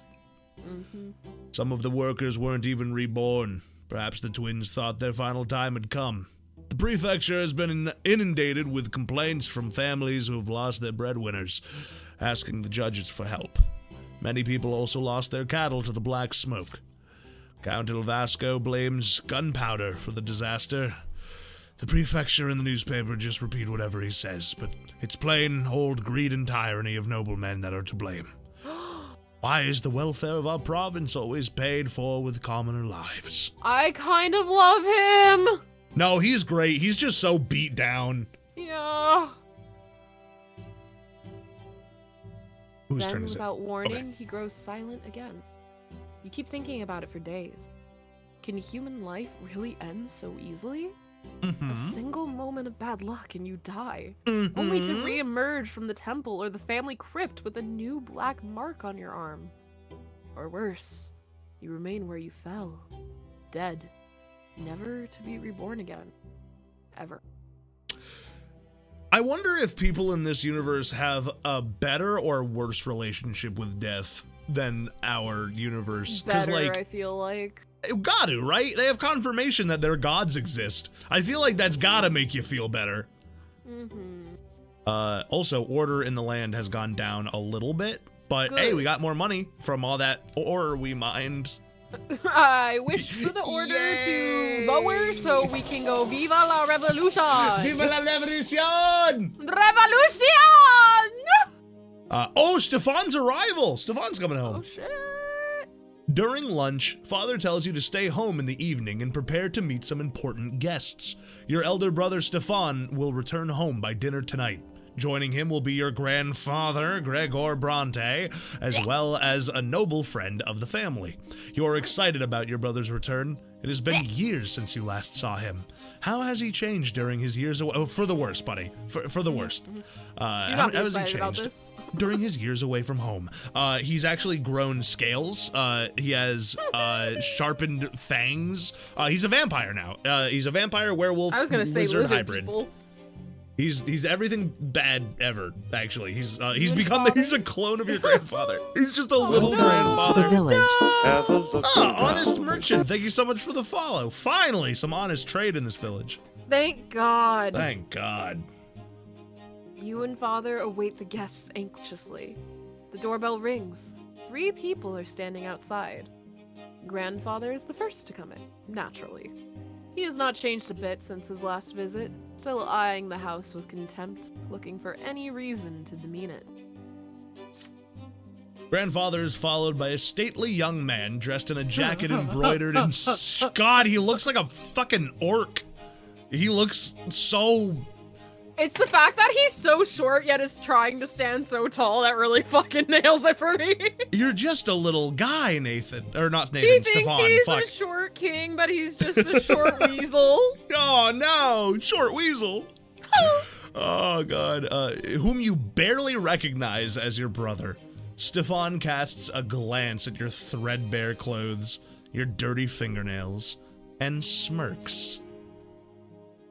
The last to enter the house is a personable gentleman with a worn-out, wrinkled face. You have heard a lot about this man from father and grandfather. He is Baron Augustine Elborn, Stefan's uncle, a family friend and the province's prefect. We do have an Which uncle. means- Sammy was right. Huh. Yeah, which means that he is the head judge and thus father's superior. Sir Elborn smiles lightly and offers you his hand. Oh, he's weird looking. I mean, I think everyone's weird looking, but he's weird looking. You must be a younger, this must be your younger son, Deezth Nut, yes? You have your father's eyes, young man. Is it me? Okay. Father bows slightly to grandfather and Sir Elborn, but there's a moment of quiet when Stefan's turn come. Father reaches out to him awkwardly, expecting an embrace. There is a question in Stefan's eyes as he looks at grandfather. The old man shakes his head almost imperceptibly. Oh, come on. We noblemen oughtn't put our emotions on public display, father, not even after a lengthy separation. There is no embrace. Instead, Stefan nods to Father curtly. He responds in kind, his face devoid of emotion. After the greeting, you proceed to the sitting room. Elborn is the first to enter. He kisses Mother's hand and Gloria's too, and tussles Nathan's hair after he sees him hiding by the table. Grandfather acknowledges them with a glum nod. Okay, so far I'm okay with Elborn. I feel like it's a little too good to be true, but He seems normal, at least, if not... he's not like looking like the fact that he reached Yeah. out to like take our hand and he's like showing respect to us despite us being commoners. I'm like, okay, I'm listening. I agree. Greetings, Lydia Bronte. I remember you were kind to me when I was a child. And you must be Nathan. You could barely walk when I saw you last. Your elder brother ignores Gloria completely. Not even a greeting. Boo! What a dink. You proceed to the dining room in a dignified manner and take your seats. The dishes smell delicious, but they merely punctuate the overwhelming tension at the table. Elborn is the only one with a friendly smile on his face. I love it. He can't read a room. We're shit. The dinner is splendid, Lydia. Did you choose the dishes yourself? You have a truly refined palate. It warms my heart to know Stefan spent his early years with you. Womanly care always does a child good, no matter the estate. Kind of fuck with this guy. He seems nice. Your fork Yeah, I kind of fuck with this. freezes. I feel like there's gonna be some sort of like cruel turn of character somewhere, but I feel like he probably is very pro-lot bullshit. I think he's just nice about it. But I bet if push comes to shove, he's very like pro the system. I mean, he benefits from it. Yeah, he's literally a judge in the system. Yeah, that's why he's so fucking happy. He's above our dad even in like state. Like he's got everything going for him. Your fork freezes in the air halfway to your mouth. You expect many things from a noble of the sword, but words of praise for a lore-blown woman are not one of them. Mm-hmm. You cast a glance at grandfather. He looks like he's about to choke on those words. Oh, damn. It would do my grandson more good to stay at boarding school among his equals. Please, Gregor, parenting is no less important. Nothing can replace a mother's love. I cannot deny it. It saddens me greatly that my late sister could not be there to raise Stefan, but there was still a family for him, and he was surrounded by love. How could that be bad? And besides, his father was by his side all the while. A father's example is always the best. After all, Robert did earn the judge's rank the same way you did. Your grandson will surely follow in your footsteps. And who knows, perhaps even the younger men of the Brante family will contribute to the— You clumsy, low-born cretin! Gregor, shut the fuck up! Let the man speak! He was the first person to say nice things in so long. I love you, Augustine Elborn, or whatever your name is. Oh my god, it's Jason Bourne. Is startled by the sudden outburst. Grandfather's face turns red. He is glaring at a young lady servant holding a pitcher over a glass. Stefan is sitting right next to her, dabbing a napkin on a fresh stain on his jacket. What? Oh my god, he didn't listen to anything this other guy just said. No, you definitely know he was just watching this lady pour it and happened to watch as she accidentally spilled a little bit. What a— Oh, I hate that. I hope we get to watch this man die, and I hope that— I hope his final moments are seeing that nobody gives a fuck that he's dead. Yeah. Not only do they not give a fuck, they're happy he's It's dead. true. It'd be an improvement, frankly. Yes. They'd be like, yes! There's a movie. It's the Netflix's animation and adaptation of Scrooge. It's one of my favorite Christmas movies ever. It's fairly new. And there's an entire song sequence dedicated to thanking Scrooge for dying, being like, this is the nicest thing anyone's ever done for us. Thank you for dying. Oh, and I want to sing that at Gregor's funeral. Oh my! Is that when he's looking into the future and he sees yeah? Oh, that's so funny. Very much, that's the nicest thing anybody's ever done for us. Oh god! And if I had a flag, then I would wave it.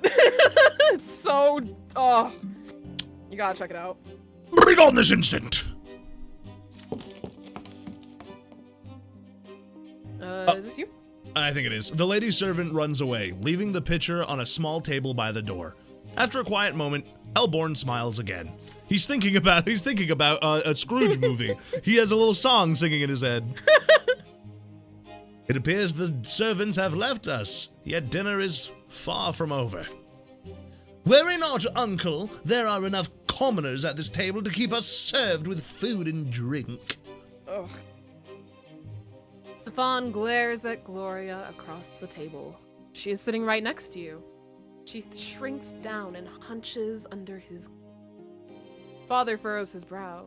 Mother covers her mouth with trembling hands. Grandfather sneers. Stefan's gaze does not move. The silence lasts far too long. Yeah, that's so awkward and mean. Why would you do this? Hate this kid. Then she starts to rise from her chair. If the Brant gentlemen so wish it. You want me to take this one? I just did the last big one, didn't I?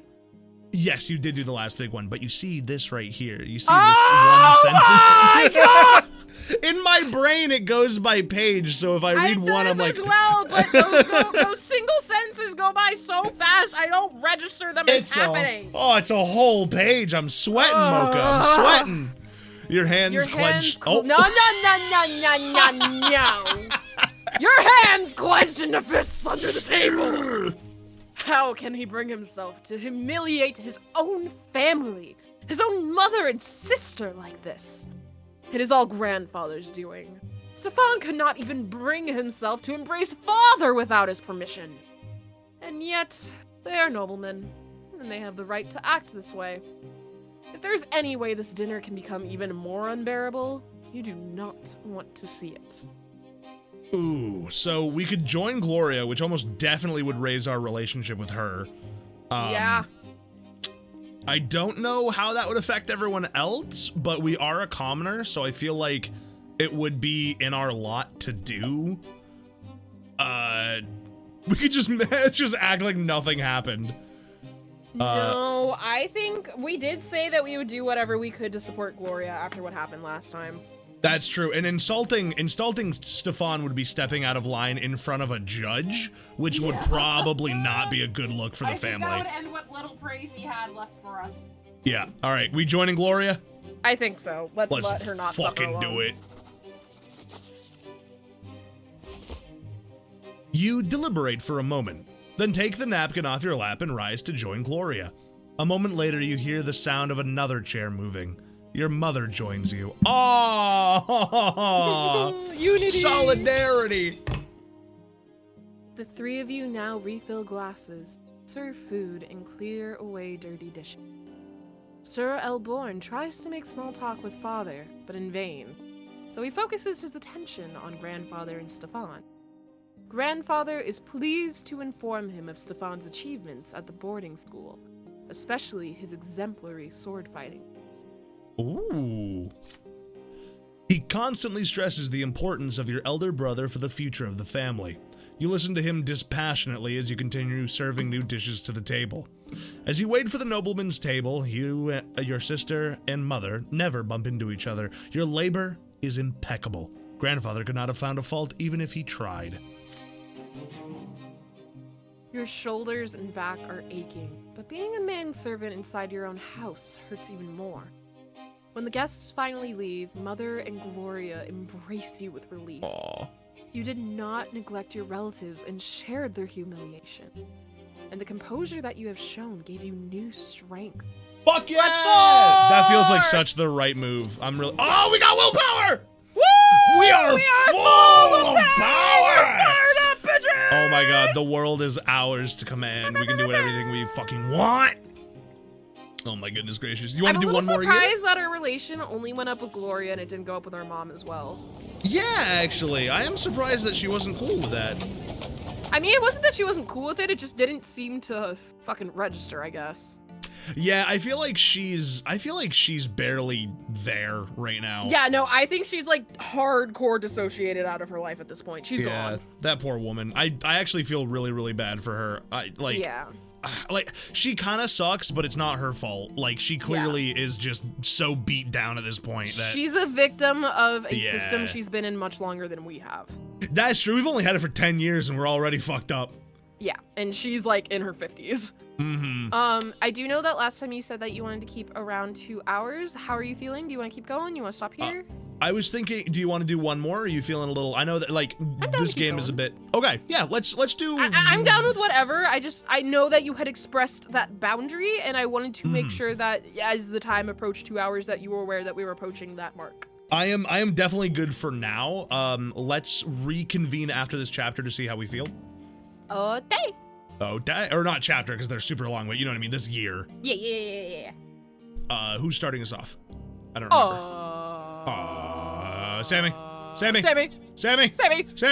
Dino, hello, welcome to the stream. Sammy, help. Sammy, please. Bug, are you seriously walking all over my white desk after I just finished wiping it down while we were reading? That's fucked With up. your little muddy paw prints! Have you tried wiping her little muddy paws? Well, she comes in through the window. Oh, that's and so then cute. Walks on. Yeah, because we built a little porch for her. Oh, I'll send that's you pictures nice. later, but it looks like it's your turn. Hell yeah. Hot, dry wind sweeps through the city from the barren lands around it. The noble residents of Anizote prefer to remain in their chambers, while the commoners huddle in tents or in the shade of the silver tree. You are on an errand right now. Your father wrote a letter to a noble acquaintance, and you are to deliver it. Tomas, the boy down the street, is tagging along. The two of you are inseparable now. Let's go! I'm so happy about that. Same.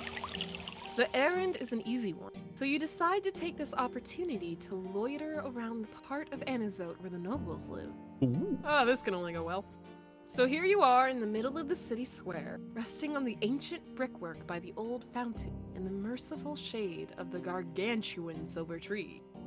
Wait, does this mean our death wasn't actually the fucking revelation? No, I think the silver tree is also in the city. Yeah, that's weird.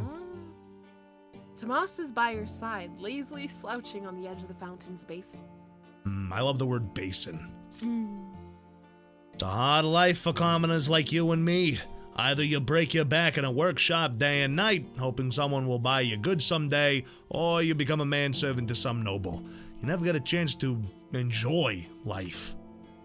This is our lot, you remind him. We work and endure and suffer. But Tomas waves your words away. Yeah, I know that already. Mother keeps drilling that stuff into me. We must be humble. Our patience is patience and strength and patience and persistence. And yeah, I say I want to make a fortune no matter what. So how ain't that living by my lot, I ask you? But the lots, they ain't easy. Let's take you, for example. Brante, your father's a nobleman. But even that didn't make you one. Just look at your hands. You never had to work as hard as me, but we still have the same lot, so we're supposed to suffer the same. Or, look at your father. He's a judge. He toils at the prefecture day and night doing his judging. And he's a noble. I've never seen an Ognian do as hard of work as he does. You shrug. The Arknians are a different race. The books say they were born to rule over humans. Interesting. Huh. So we do have different, fantasy races. Yeah. They are never commoners, always nobles of the sword by birth. They founded the Empire after subduing all the human kingdoms on the continent. Huh. Ooh. Humans will never be their equals. Arknians are always better, smarter, stronger, and their skin is a noble shade of blue. If the books are to be believed, of course. You have never seen one yourself. Oh my god, we're ruled by elves, basically. Yeah, we're oh god, what are they called? What are the in Baldur's Gate? The blue, they're not quite drows. Drow! Oh yeah, you're right. Your idol God, I hope we're not ruled by drow. Do you know anything about drow society? It's bad. Look at our society ruled by drows in this game. We already, they're drows. No, we're here. We're in it. We're already in it. Your idle chatter is suddenly interrupted by a rugged-looking guardsman dressed in black and green. He chases you away from the fountain. Common rabble like you have no place here. You hear the clattering of hooves and wheels against the cobblestones and see flags bearing the coat of arms. A sable serpent on a field of vert. It makes you squirm. That's it is PTSD. Yeah, it is. It is the Archduke's coat of arms. The Melanides dynasty. The carriage door opens, revealing a young lady in a luxurious dress. You cannot look away from her. Those dainty shoulders suggested but not revealed by the cut of her dress. Her black hair cascading over them. Her stately slim silhouette. Her pouty lips and prim nose. And those eyes, dark like the night sky. The way she moves fluidly, gracefully. And most incredible of all, her skin glows an azure blue. She is a masterpiece given light. She is an Arknian. And I am a lesbian. All I can think about is how fucking squished her boobs look in that fucking corset. That looks uncomfy as hell. Corsets are uncomfy as fuck. I've had to wear them can only before. imagine. Worse, I've had to play music. I've had to play clarinet in a corset. Oh god. It's intense. Mm-hmm. Clear the way for me. The Melanides guardsmen work quickly to clear the way to the fountain for the Arknian lady. The searing sun dances on her skin in bizarre patterns. Oh my god, she's a vampire. Oh, it's Edward Cullen rules. With one elegant motion, she reveals a handkerchief, then leans over the basin and wipes her head and neck with its cool water. Well, I'll be. That's Octavia Milanides, our Archduke's own daughter. The Archnean turns away and proceeds gracefully back to her carriage. You see something slip out of her hand and fall onto the cobblestones right next to you. Her handkerchief. A moment to gain favor? Oh. It is right there by your feet. Intricate craftsmanship, expensive woven fabric, delicately decorated with emerald filigree. Your heart skips a beat. Will you dare draw the beautiful Archnean's attention in order to return her lost possession? Or would you rather not attempt to cross the chasm between you and her? Oh my god, we should totally give it back to her.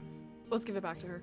Yeah, I'm so I'm down very for curious. that. Yeah, agree, 100%.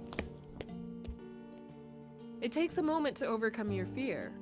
You follow the young lady It's so hard to say. Milanides, and call out to her in a nervous voice. She turns around, her beautiful face marred by a puzzled expression. You extend the dropped handkerchief towards her. I'm a little afraid, Sammy. I was like, that's a possibility. She just closes a fist and starts fucking I can also see her being like, ew, a commoner touched it. She spits on it.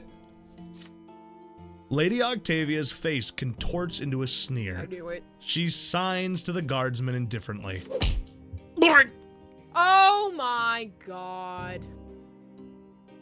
A guardsman's gauntlet-clad hand slaps you in the face. It rings your head like a heavy bell.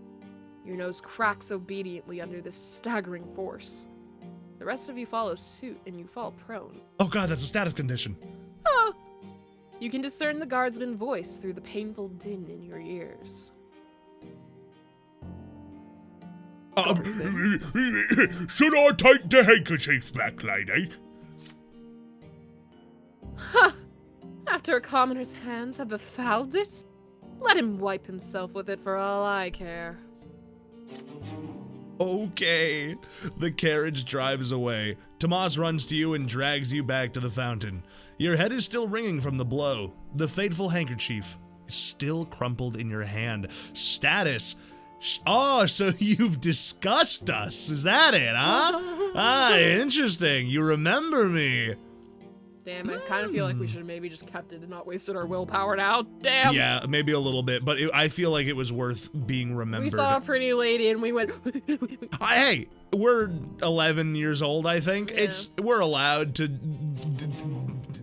I don't even know what I'm trying to say. We're allowed to give a lady a handkerchief and then get punched in the fucking head. Yeah. Damn. Oh. That's the girl. Wait, no, it's not Sophia. I guess it's because we thought she was pretty, although I wouldn't exactly describe her as a girl. Yeah, no, she's way older than us. She's like an adult woman. Ugh. Strange little Bronte. Very strange. Oh, damn. That's the end of the year. How are we feeling? I feel like that might be a good place to pause it for the day. That felt like such a. Yeah, we might want to get through this first because I don't think I can save until after we read the little biddle here. We should have kept it and sold it on eBay. Yeah. I've been playing a lot of Fire Emblem 3 Houses. I can reverse the hands of time, right? I can just. I can just bring it Let back. me just divine pulse real quick. Hi, bud. I think it's your turn, by the way. Oh, is it? I don't know, probably. 12 years old now, you overhear an important conversation. It is a spring night, and Mother has just sent everyone to bed. You walk past Father's study and hear voices coming from beyond the door. No, but Grandfather is yelling, and Father is replying quietly. The elder Brante men are fighting, arguing about the place of the commoners in the city. You sneak outside to avoid Mother's attention and hide next to the open window of the study. Perhaps they'll mention you too. I love to be mentioned. That low-life idiot had the gall to pay me a visit and beg me for some service. He had the insolence to ask me outright. He thought I was going to support his claim for the chairman's seat in the Lesser Quorum. How dare he? Father, please, listen, Mayor Egmont may be lowborn, but he carries a lot of clout in Magra. He owns 5 iron mines. A friend like him could be quite useful, should he become the chairman of the Lesser Quorum. I don't give a damn who Egmont is, Robert. What he is, however, is low-born. His lot is humility and obedience. The likes of him can never rule anything. They're nothing but a flock of sheep that need a firm, noble hand to guide them. I've wasted so many years trying to squash that quorum decree, but that accursed Cornelius Tempest did everything in his powers to make the Emperor sign that pathetic screed. And now even lowlifes can wield power. True power, Robert. Just the right to discuss the size of the Archduke's tax. It's nothing more. That's just the beginning. What's next? Are they going to arm the lowlifes now? Make them into judges? If the Empire rejects the foundations and the lots, the entire edifice will crumble. Who am I telling this to? It is already crumbling, and you, my son and heir, are its harbinger of destruction. Father, I am begging you. I do not wish to marry a 3rd time. Lydia is a good wife, a dutiful mother to my children. If you would only allow her to... I will allow them nothing! Neither Egmont nor that freeloading wench of yours. What will you want me to do next? Live by the laws of the lowborn? I can already see where this is going, and I'd rather run my own sword through my gut than live in a country where nobles and lowlifes share the same rights. My only dream is to see the name of Brante in the Blue Book, but that dream will never come true. They will never call me Venerable El Brante, and it's all because of this marriage of yours. My only hope now is to hear Stefan addressed in such a manner one day. Thank the twins I don't let you ruin the boy. He's about to grow up a true nobleman. His children will bear the name of El Brante. You have more than 2 grandsons. Those spineless milksops from the common lot, they're incapable of anything. The best your middle son could do is sneak into the Imperial College and get ennobled by the mantle, although I have grave doubts about even that. As for the downtrodden Nathan, I hold out no hope for him whatsoever. I did so much work just then. Can I, I did so much I don't know, Cal. I don't know if I can read this one. Fine. You got this. I believe in you. You hear grandfather's heavy footsteps, the thudding of his cane, and the slamming of the door. It's time to sneak back home before you're discovered. Ugh. So much work. we got power. Oh no, someone else got power. The Overseer got more power. That's interesting. Huh. If it goes up too high, it's a reign of terror. That's so interesting. I would prefer not to have a reign of terror.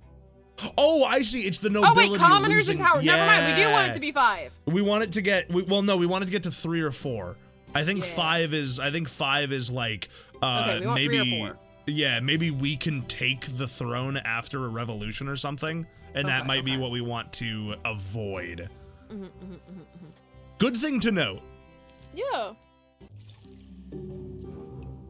It's kind of crazy to see like how intense like the stuff gets, especially considering like the numbers move so slightly that it doesn't feel like anything's truly built up yet, despite the fact we've already put 4 hours into this game. I know, it's so interesting to see. I don't know how long the game is, but I think we're close to halfway through. I think. No, we're still in stage 2 of 4. Oh my god, you're right. We're in adolescence. We haven't hit the peace era or the yeah, you're right. Yet. Yeah, so we're maybe a third. Huh. Maybe, and that's the thing too. We don't know how long the other chapters are. That's they could true. be longer as it gets. So yeah, we're still. God damn, yeah, I'm looking at this. We still have none of our family stuff either. There's 5 chapters. We're in chapter 2 and we're not done with chapter 2. Yeah, we're gonna be doing this for a while. Well, it doesn't have to be every Friday, you know. It doesn't have to be a. You don't mind? I don't mind either. This game is great so far. I'm having a great time with it. Kia. Well, I think I will wrap up there, only because my voice is starting to get a little bit hoarse. And Gee, I wonder why. I can't imagine. I can't imagine. Cannot imagine. Cannot imagine. Thank you everyone for hanging out again.